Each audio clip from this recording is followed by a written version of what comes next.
Thank you, Bashar. Good day to you. Good day. Speak up and be bold so that all may hear what you have to share. Okay, my name is Lori, and I am a regression therapist. Oh, all right.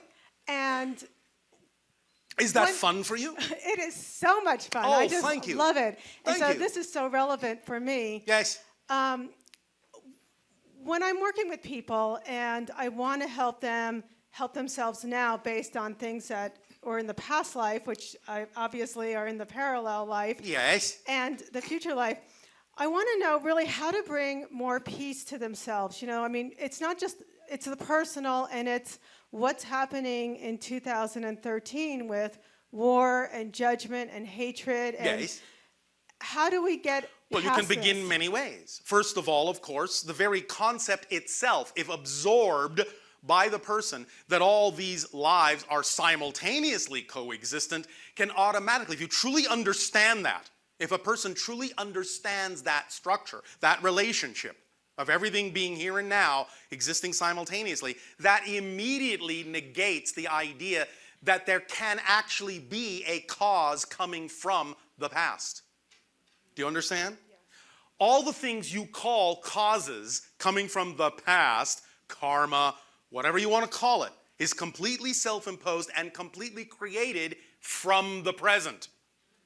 The idea is you make cross-connections, energetic connections and links to other simultaneously existing parallel incarnations, as was explained by Willa on her pin charts, you remember? Yes. And thus, by making those cross-connections from the present, you are connecting to other life experiences that you have deemed, based on the theme you wish to explore, to be necessary connections to allow you to explore the energy, the downloads, the experiences that they have to give you. It's just that you interpret from your space-time perspective, you interpret those cross-connections to parallel realities that you call the past, you interpret them as memories.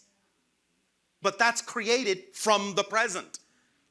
The present, and here's another principle that if people can wrap their minds around, will completely shatter your understanding of space-time reality.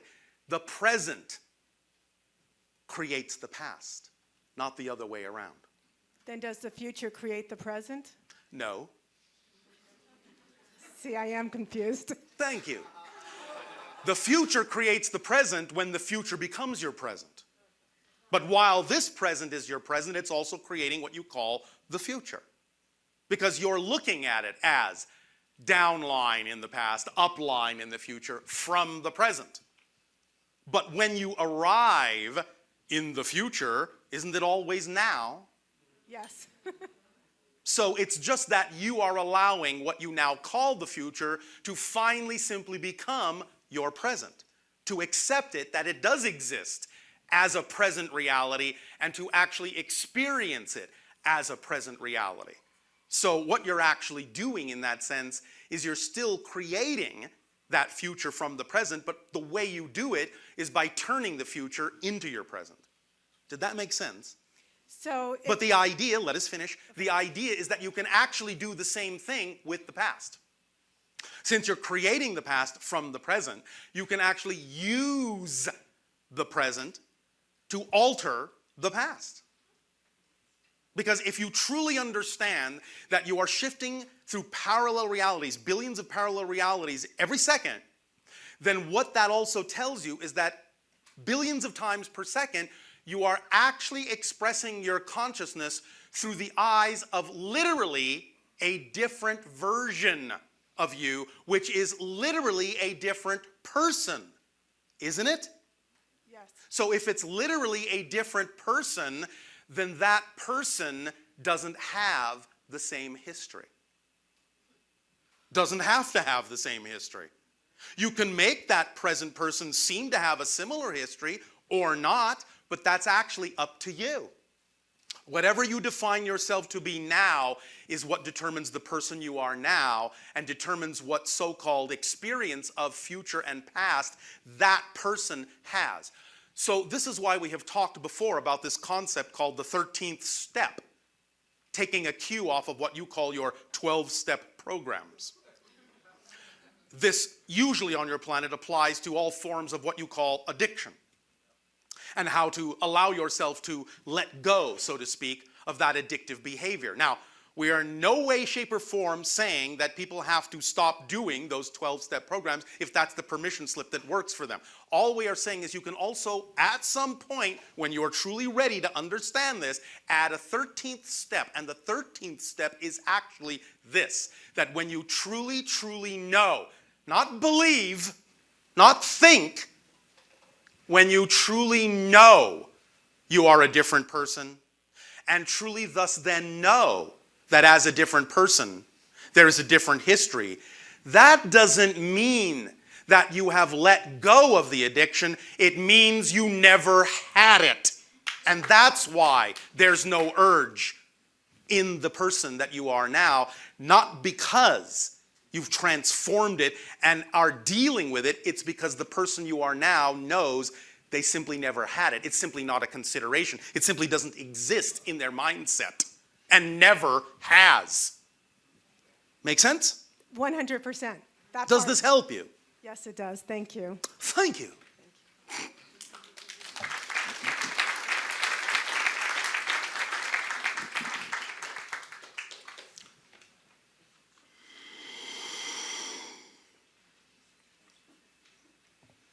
Good day, Bashar. And you good day. My name is Leano. I had a couple quick questions for you. All right. First, I would like to ask, what would you say to people who look to the stars with the energy of, come and get me, come and take me away? We say, what's wrong with your planet? You chose to be there. We're not going to take you away from the path you chose. Now, certainly there will come a day when such interactions will occur, but they must occur by you meeting us halfway. We can't take you away. You have to come halfway, in a sense, energetically, in your belief systems, in your understandings, in your behavior. But the idea really, again, is that any such encounters on many different levels have already been arranged. These appointments have already been made. The only way to miss those appointments is to spend time worrying that you will miss those appointments. But if you simply live your life and trust the path you chose and trust that it will contain whatever is representative of your highest excitement, then you will simply keep those appointments. And if you have decided that such an encounter is relevant to the theme you chose to explore, then there will be absolutely nothing that will prevent such an encounter from happening. Except, as I said, wondering and spending time and worrying if such an encounter will ever happen. Does that make sense? Yes, it does. Thank you. That is what we would say. Oh, we did say it. You said it. All right, my next question is, Bashar is a consciousness, right? I am, okay. just as you Bashar are. Is, okay. I do have a type of physicality. Okay. Oh, that's another question. I'll ask that later. I am what you would represent as a physical extraterrestrial hybrid being. Now, in our evolutionary progress, as you say, we are coming closer and closer and closer to being non-physical, which is one of the reasons why we are at a point where we can do what we do, such as channeling through one of my past incarnations, the channel sitting before you. In that sense, you could say I am the channel's future self, colloquially speaking. It's about 5 feet tall, relatively slender, whitish gray skin coloration. There are males, there are females. The males usually have no hair. The females do. It tends to be white, though there are exceptions to that. Our eyes are slightly larger than yours. Our noses, our mouths, our ears are a little bit smaller. Our heads are a little bit larger than yours. But you would perceive us as physical. Okay. Does that answer your question? Kind of. I'll jump into one of the other questions. In relation to the physical existence that you have on your planet, what are a couple examples of your highest joy? I'm doing it right now. I also explore the idea of other worlds. I'm a first contact specialist. I make contact for the first time with other civilizations. These are my joys. There are other joys. But right now, this is my highest joy because this is what I'm doing. If it wasn't my highest joy, I wouldn't be doing it. That's your first clue. What's your perspective on ascended masters and archangels in relation to our... My perspective on them is something like this.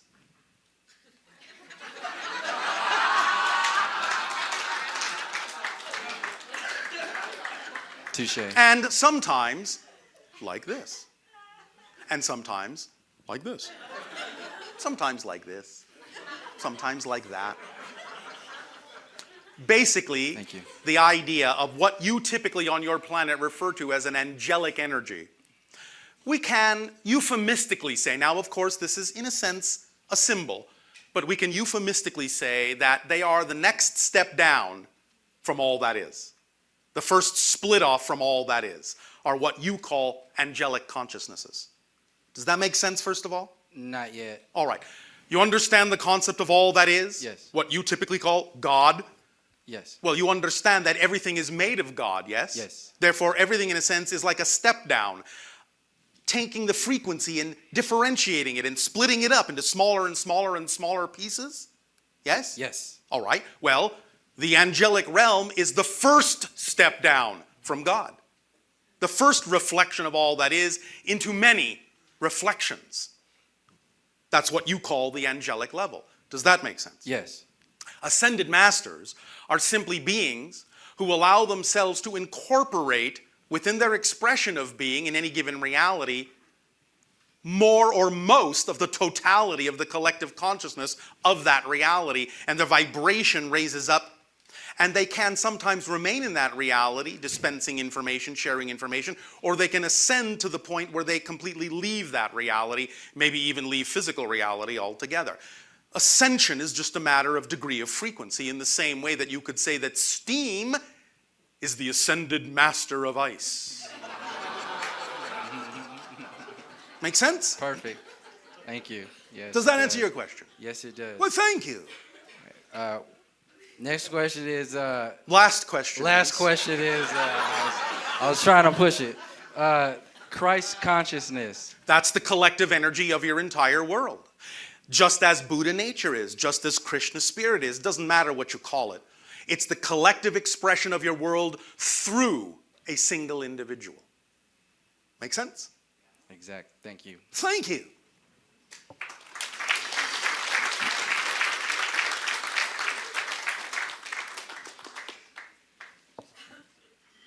Sure. And a good day. I just want you to know that I've really gained a lot of knowledge, wisdom from all the work that I've seen from you. Well, thank you for choosing And to add that knowledge to Well, yourself. it has worked for me. I wrote myself a permission slip. Thank to, you. Have my name pulled out of the hat. All right. It seems to have worked pretty well. Speak up and be bold so that all may hear what you have to share. Okay. You have said that your ship is, above us. Yes. Balancing the energy of the vortex. Yes. So one would have to assume that we are pretty much out of balance if that's necessary. All you have to do is kind of look around. Yeah. Exact. 1,500 of your miles up. Now we are 1,936. All right. Well, there's obviously a lot of whacked out energy on this planet at this time, so you might have to land someday to really clean it up. Oh, no. In fact, just the opposite. The idea is that we cannot land until you clean it up a bit. Okay. Because the idea is that really our respective realities are completely not vibrationally compatible in their natural state, so to speak. I don't mean natural in the sense of what your true nature is. I mean natural in the sense of what you have created it to be. The idea, therefore, is that since you are not in your natural states, and we are, the vibrations are highly incompatible. You have to allow yourself to become a little bit more cohesive in your natural vibration so that when we encounter each other, our vibrational resonance won't burn you out, won't overwhelm you, won't create psychotic shock by forcing things to the surface of your consciousness that you yourselves have suppressed and say you're not ready to face. This is the cause of many of the fears that come up when people talk about encounters with other beings from other dimensions and other realities. It isn't even necessarily that those beings are doing anything to create fear. It's just that their very presence, coming from a higher dimension, a higher frequency of reality, can force things to the surface of your consciousness that you're not willing to face. And in that sense, what you're experiencing is the fear of yourself, the fear of your own power. Make sense? Yep. So we take this process slowly, cautiously, dispensing information to all of you to allow you to decide what to absorb, what to leave behind, and we take our cue from you when you are truly ready. Now, we have an overall sense, as we read your energy now, of the probability window in which open contact may begin to occur, and as we read the energy now, it seems likely that it will occur with a high degree of probability sometime between your years of 2025 and 2033, that open contact will begin in some fashion. We do not exactly know what fashion because you have not yet completely crystallized this resonance on your planet. But that seems the most likely window for that to begin to occur. Okay, one more question. Yes. From up there, you must have noticed all the chemtrails being sprayed all over our globe. From time to time. My question is, I'd like to know why. I don't know if it's they think they're doing this with good intention or if they're really just trying to kill us all. They, in some sense, are under the misguided impression that they need to do certain things in a certain way to balance out the climate of your planet. But the idea is that they're actually putting a lot more poisons in the air because they're not necessarily using the substance that would actually work. Gold. Atomic gold? Yes. If they were to use that, it would actually balance out the climate of your planet with absolutely no ill side effects whatsoever. But because you value the idea of the gold in a completely different way, you hoard it in that sense and don't use it in these kinds of circumstances where it would actually be of benefit to your entire global climate pattern. Now, much of what you're experiencing is, in a sense, a natural cycle, although it has been exacerbated by many of the things that the people on your planet have done technologically. But the idea of warming and cooling cycles on your planet are natural and periodic. The idea, however, is that you can balance them out much more smoothly by approaching them with an appropriate form of technology, which you're not doing. So, in a sense, they sort of think they're trying to balance some of these things out, but like many of the things you think improve your life, they're highly toxic. Yes? Yes. All right. Now, there are other things connected to this, but we don't go into those. We are staying on the level of the idea of expressing the direct technological connection and effects, and we are not at this point of a mind to deal with any other particular intentions that might be connected to this scenario. All right? Okay. Do you wish to remain in the negative world? No. Then we will not reinforce that negativity.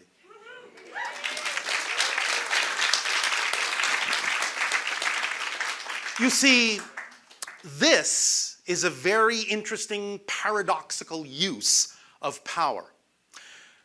The idea is that many people on your planet have a very strong control of information. They have first and foremost used that control of information to make it appear as if they actually control more than they do.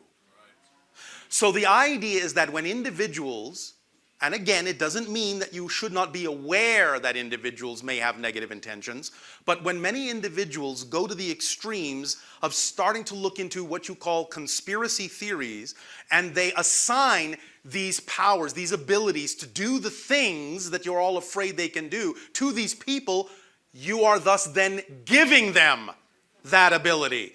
So the great, I'll just say it this way, the great joke from those people attempting to give you that impression is that the people that are attempting to be whistleblowers are actually their greatest advertisers. Because they make people believe that they actually have the ability to do more than they do. And that's the joke. So lighten up on yourselves. Don't give them the power, and you will shift your vibration to a parallel reality in which they don't even exist eventually.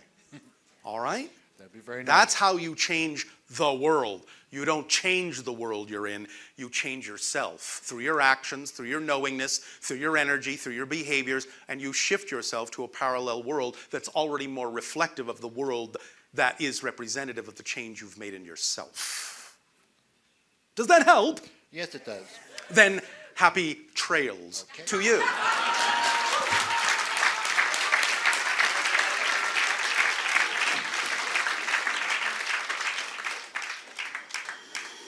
Hello. And to you, good day. It's an honor to meet you. And you as well. Thank you. Would you talk to us about Jesus? Yes, I Because would. I have a feeling that he was misunderstood in his day. Very and- much so. and- Still misunderstood to And this the day. Bible, I'm thinking, isn't an accurate translation of what he was trying to Not teach always, us no. and tell us. No. Much of what, in that sense, that individual was teaching is very similar to what you are now understanding in what you call your metaphysical age. The idea is that simply people back then couldn't understand it. But to put it in a more fundamental sense,